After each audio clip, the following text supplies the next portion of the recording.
Hi, my name is Pamela Coons, Associate Professor of Medicine in the Division of Oncology at Yale School of Medicine and Yale Cancer Centre. I'm excited to announce ASCO's new open access journal, JCO Oncology Advances. As the inaugural editor-in-chief, I hope to support JCO Oncology Advances to become the premier platform to bridge the gap between accessible scientific research and clinical care. Stay tuned for more information, including new article types, at ascopubs.org/JCO Oncology Advances. We look forward to seeing your submissions in spring of 2024.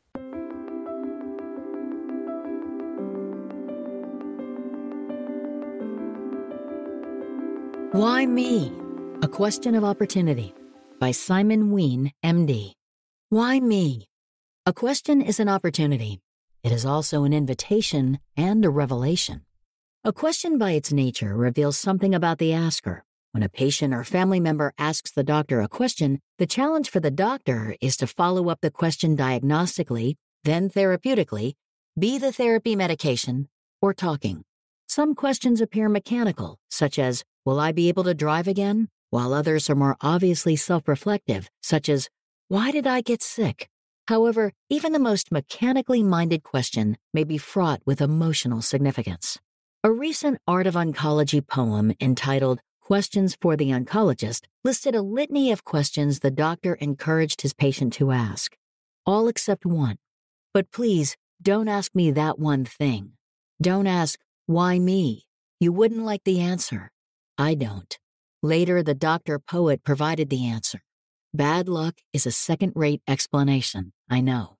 The poem was sensitively, empathetically, and thoughtfully written, apparently recalling an emotionally intense case. The poem reminded me of a patient I looked after some time ago and of a mentor past. An obese 60-year-old man came in. He was miserable and in pain. 10 months after definitive surgery and radiotherapy for lung cancer, the disease had returned with pain in his right chest wall. While awaiting full biopsy results, we irradiated the lesion and started non-steroidal analgesics and duloxetine for the neuropathic pain, with the hope it might also improve his mood. Within 3 weeks, the pain had been significantly relieved, although his misery was unchanged. We talked. He had been divorced for many years, worked in high-tech, lived alone, and had lost contact with his 2 adult children. His parents had migrated in middle age, and he was an only child born in a new country. His parents struggled, and the family dynamic could be described as sullen. The family did little together and was silent a lot of the time. He recalls his parents, especially his father, as emotionally distant, involved in their own lives. Growing up, he spent a lot of time alone. At university, he studied engineering and married his first girlfriend. However, the marriage fell apart as, in his words, I did not know how to live together with someone else. In his sullen home life, he had not acquired the skills of building a family, nor had he developed a coherent worldview. Despite good pain relief, his sense of brooding and demoralized loneliness persisted. Underneath was a seething anger. He kept asking, why me? I assumed at first that he was referring to the cancer. He was, but not only. I consulted with a mentor, and he said he often answered that question with, why not you? I tried it. The patient was flummoxed. It pushed him to reflect. With further probing over time, his thinking changed from a closed loop of why me to what is life asking of me? And further afield, he reflected on his childhood, his failed marriage, and estrangement from his children. Why did this happen to me?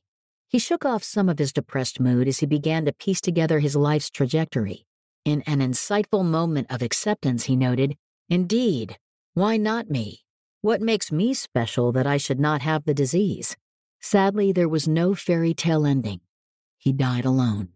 When a patient asks a difficult question such as why me or how long have I got, doc, the psychologically astute analysis is why and what does the patient want to know, and why now? Responding with the question why not you may sound harsh, even confrontational. Why not you is designed to be challenging to shift the locus and focus of thinking from a passive and often ineffectual cry. Why me, nevertheless, might such a response appear insensitive and lacking empathy. Over the years, I have learned that practically any question can be asked of a patient so long as it is asked for the sake of the patient, in an appropriate manner, and in the right circumstance. In short, the questions must be empathic. Wiseman suggested the empathic response has 4 characteristics: to see the world as others see it, to be non-judgmental, to understand another person's feelings, and to communicate your understanding of that person's feelings. Avoiding difficult and embarrassing questions may provide short-term relief, but possibly sets the stage for later unresolved angst. I recently did a sabbatical in palliative care in Australia, a fair distance from the Middle East, both physically and culturally. The openness and tempo of questions asked of patients and family in Australia might be considered brusque or confrontational and hope-depriving in the Middle East. Although the influence of culture is pervasive, it is the individual who needs our help and who ultimately determines the conversation. Sometimes the individual is not open to talking therapy. It is an important communication skill to know when not to probe. Why me is both a deeply philosophical and a naive question. Why me addresses the question of justice and seeks an explanation on the assumption that ours is a rational world. However, if a person thinks the world is inherently random, then such a question is naive and without intellectual value, since everything is bad luck, like a random genetic mutation. Why me can be a profound philosophical question, as the doctor-poet implied when he concluded, "Search for a better answer within, as I have, unsuccessfully so far." The answer within bypasses the issue of whether it is a meaningless world or a God-driven world. The answer within locates the responsibility within ourselves to try to make sense of what is happening with my life. An answer within suggests a philosophy that we can make sense and meaning of my life, despite the world's apparent carelessness or bad luck. Alternatively, many people, especially here in the Middle East, hold a theological belief, and the question, why me, is resolved within the theology of their religious beliefs. The believers are, in a way, lucky.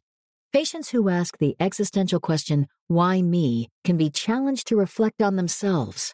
Why not you is a probing question that, with skill and some luck, may enable a measure of acceptance. Indeed, why not me?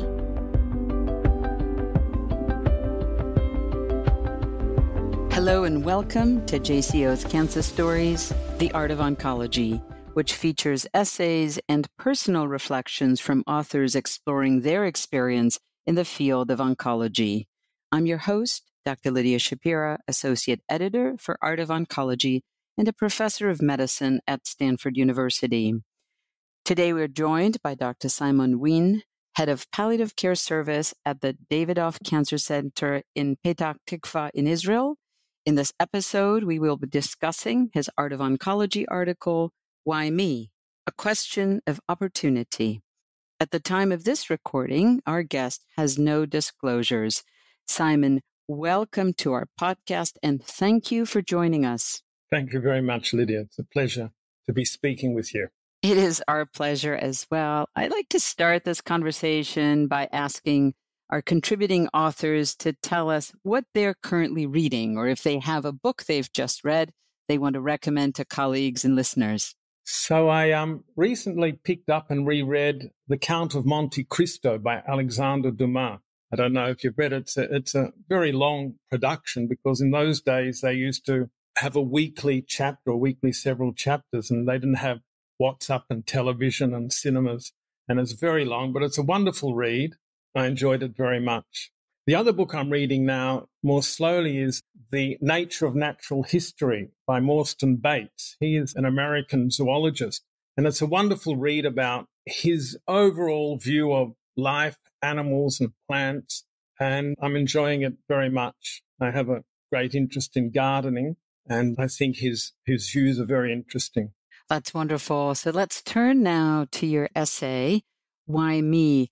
This essay starts as a conversation with an author who's published a prior work, a prose poem of sorts, in Art of Oncology. Tell us what it was about that read that sort of triggered you to want to respond and then clearly elaborate into what's turned into a beautiful manuscript. I think what really grabbed me was the sensitivity of the oncologist as you was writing it, and the pain, it's a little bit strong, that word, but the difficulty he had in dealing with this fear that the patient would ask him, why me? He wrote it so beautifully with such empathic and sensitivity that it really grabbed me, that question, why me, that he was scared of. And it recalled for me my mentor from many, many years ago, Dr. Wally Moon. And I remember as clear as yesterday, he'd say, patient asked me the question, why me? I'd ask him back, why not me? And, and so that's what it triggered off for me, reading that essay, those two things. Simon, you also make an interesting point that I want the listeners also to think about, and that is that the cultural context influences whether or not we feel comfortable even asking these questions, right? And you contrast your experience in a recent setting in Australia with your typical practice in Israel and the Middle East. Can you talk a little bit about that? The older I get in this profession, the more I'm impressed by the importance of culture and yet how much we have to honor the individual, and that ongoing tension between those two points of the compass. And I was brought up in Australia and sort of rather Anglo-Saxon and reserved in that way. And in Australia, much less likely in a sense to be forthcoming and outgoing in what we want to say. And in Israel, people are much more open.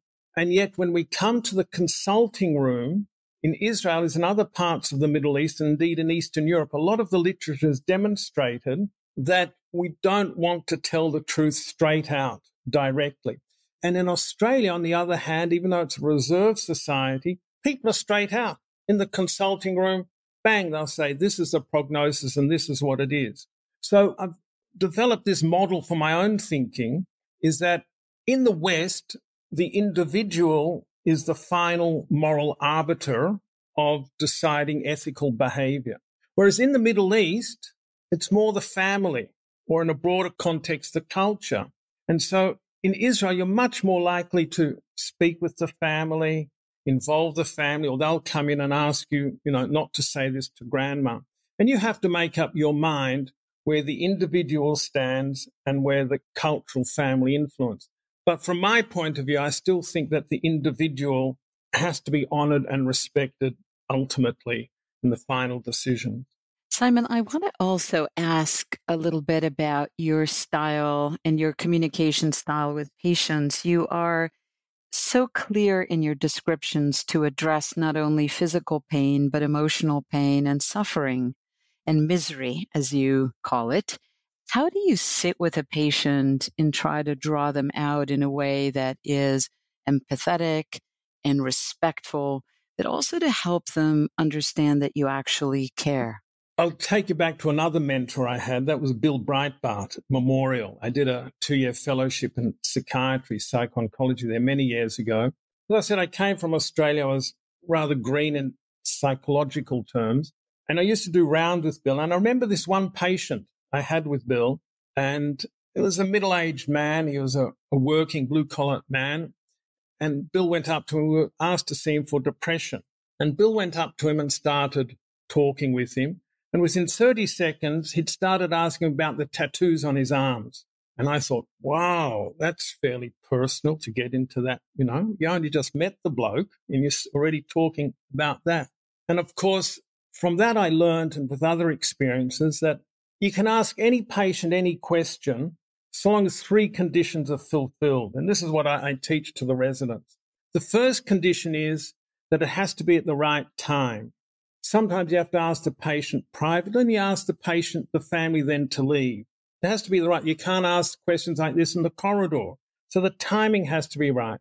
The second thing, and this is, I learned a lot from Bill and from my previous mentor, Wally Moon, you have to ask it in the right way. You have to ask it with the right intonation. You could have said to that guy with the tattoos, wow, look at those tats. I mean, where did he get them from? That might have then made him shirk a little bit and stand back. Or you could have said, hello, Mr. Jones. Goodness gracious, look at those tattoos you've got. They look very interesting. Do you mind telling me about them? And so the way you ask. But I think the third condition for asking any question to any patient is that it has to be for the sake of the patient. It's not for me. It's not for anybody else. It has to be that in some way this question will benefit the patient. The patient will respect that. They'll see that. And so I remember once I wanted to go and take a photograph of this guy who had these enormous hemangioma tumors on his leg. And I went in and I felt uncomfortable. And I realized the reason I felt uncomfortable was I was taking these photographs for myself, not for his sake. Eventually I spoke to him and he agreed. He was agreeable for education and so forth. But I think those three conditions, the right time, asking it in the right way, and empathic, it's a key word, empathic or sensitive or charming or pleasant way. And for the third condition, for the sake of the patient. And I think that's really, really critical in being able to ask a patient any question. That is such a thoughtful, beautiful answer. And I'm going to switch to another topic just because I want to pick your brain and curious to know how you would handle this. And that is, I know you do palliative care and you've clearly trained in the psychological aspect of serious illness. But do you think, wearing your palliative care hat, that cancer is special and that cancer patients are a special population when they ask, why me? That's a really good question, isn't it? In our hospital now, I started off a palliative care service about 15 years ago. For the first 10 years, we only did cancer patients. I'm an oncologist by training, but now we're opening up to non-cancer patients. I think that in society, there's little doubt that the myth of cancer being the same as death sentence is very strong. There are many patients with advanced New York Heart Association 4 heart failure whose prognosis is much worse than many of our cancer patients. But cancer has got this flavor of death, of Damocles sword hanging over your head, and that's that. And it immediately goes to all the existential questions of meaninglessness and emptiness and death and fear and loneliness and all that, much more than these other ones. And it's not true. Cancer patients today, they live much, much longer than we once knew and much longer than many other non-cancer patients. So I think there is something very special about that. And cancer has got this other horrific aspect about it, which is that the body is eating itself up. Your own cells have turned against you. And I think psychologically, emotionally, although, autoimmune diseases are not dissimilar in the sense of the body turning against itself, but cancer is the sense of the cells dividing and coming on and eating you up. And it's got that mythical aspect to it. And if I may add one more thing, in my mind, it's also that cancer treatment is so grueling and awful and sometimes actually exacerbates the suffering. So I think that it's cancer and the fear of the consequence and exposure to cancer treatments. Would you agree?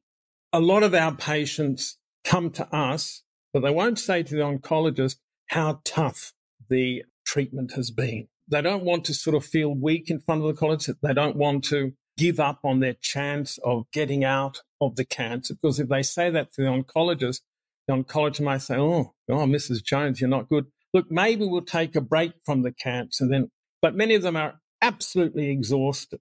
And then the other aspect of that, not just the fear of the oncologist, but also with the family. The family are egging them on. And I often say to the family, listen, guys, Mum is very, very tired. You haven't got the treatment. You're young, you're well, you feel fit, you want to fight. The patient doesn't want to disappoint the family. The family don't want to disappoint Mum. Nobody talks to each other. And they have this dance of the macabre where nobody's talking to each other and the patient just keeps getting this treatment. I mean, that's one of the things why I think it's worth confronting patients with the question, why not you? If only to have some sense of acceptance of what it is. Now, often in palliative care oncology, when you say acceptance, it means, right, I accept I'm going to die. But I don't see it like that. I think if you have a measure of acceptance, then it'll enable you to make more rational decisions about your cancer care. I mean, how rational can you be in deciding about the cancer care? We don't know. the oncologist gives you 30%. Well, how can you interpret 30%? I don't know. So the rationality is limited. But if you're understanding of what's going on, I think it helps you make more to have treatment and continue or not.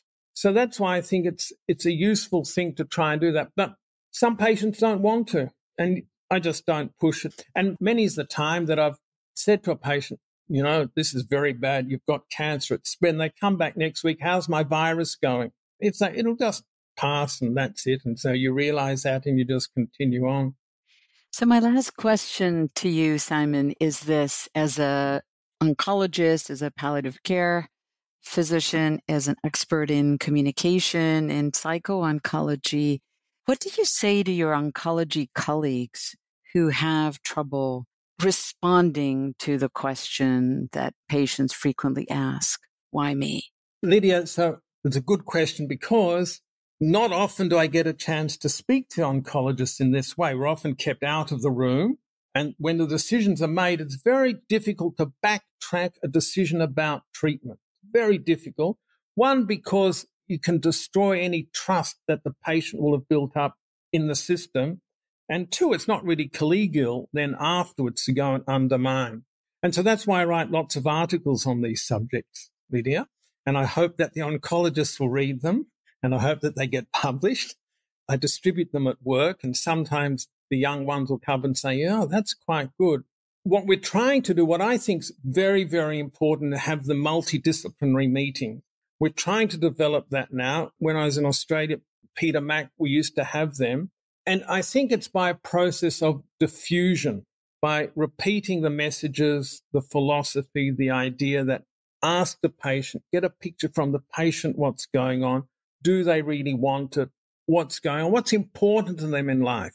Maybe they're satisfied with their lives. And then to have the balance between the side effects and the challenge of the treatment. You know, the other thing that really got me on a bit of a hobby horse now, Lidia, is how much time in the last 3 months of their life patients spend on the road, coming to the hospital, doing blood tests, going home, another PET CT, another scan, and those are the last percentage of their life. It's substantial. So more and more, we're actually doing telemedicine, as I'm sure you are. And at first, I was a bit skeptical about that, being an old-fashioned physician where I think, you know, you should talk to, touch them, see them. But you actually save a lot of their time and a lot of their difficulty and so forth. I think that's very good. Yeah, both for us and for our patients, time is the greatest gift, right? And if we begin to think about it in those terms, right? Time saved, time freed from hanging on to a test result or needing to go and get another scan can be an enormous gift for them as well. Or opportunity to live and enjoy the life. And I say to every patient that every day you've got to find something to make yourself happy. I had this one patient the other day. The oncologist was mad. This poor guy's got metastatic disease. His liver's not as good as it might be. And he was desperate to have a smoke of a cigar and a whiskey. And the oncologist said, no, you can't do that because it could interact with your chemotherapy. And so I broke my rule and I said, look, the oncologist doesn't really know what he's talking about. And the guy promised to bring me in a cigar, which I haven't yet got. But anyway, I thought that was very sweet of him. Now, I'd just like to say one more thing. If we're talking about therapeutic relationships, I think that the best lesson I ever learned and heard was from Irvin Yalom, from his book, Existential Psychotherapy. And, you know, it's like 40 years since he wrote it. And a lot of paper has been printed, articles have been printed since then. But he really was very good. He said, we have to relate to the patient like ourselves. We've got the same existential problems that the patient has. You know, empathy and all that, but we've got the same problems. Theirs are a little bit more contracted in time. And what I like to do with my patients is relate to them in an authentic, real way, a genuine way, and that they'll learn from that relationship how to live their lives when they go home. And I thought that was a really, really beautiful thing. And so he's got a quote there, which I love to share. And it's that the relationship with the patient is that which heals. It's the relationship that heals. And I think we shouldn't underestimate, and I think we do sometimes, the importance of the interaction and the relationship between the patient and the doctor. It's a lovely way to end our conversation. Dr. Yalom is a colleague here at Stanford. He's in his 90s now, and he recently widowed. So that's a lovely thought, and a wonderful teacher and mentor. So thank you. And until next time, thank you for listening to JCO's Cancer Stories, The Art of Oncology. Don't forget to give us a rating or review, and be sure to subscribe so you never miss an episode. You can find all of ASCO shows at asco.org/podcasts. The purpose of this podcast is to educate and to inform. This is not a substitute for professional medical care and is not intended for use in the diagnosis or treatment of individual conditions. Guests on this podcast express their own opinions, experience, and conclusions. Guest statements on the podcast do not express the opinions of ASCO. The mention of any product, service, organization, activity, or therapy should not be construed as an ASCO endorsement.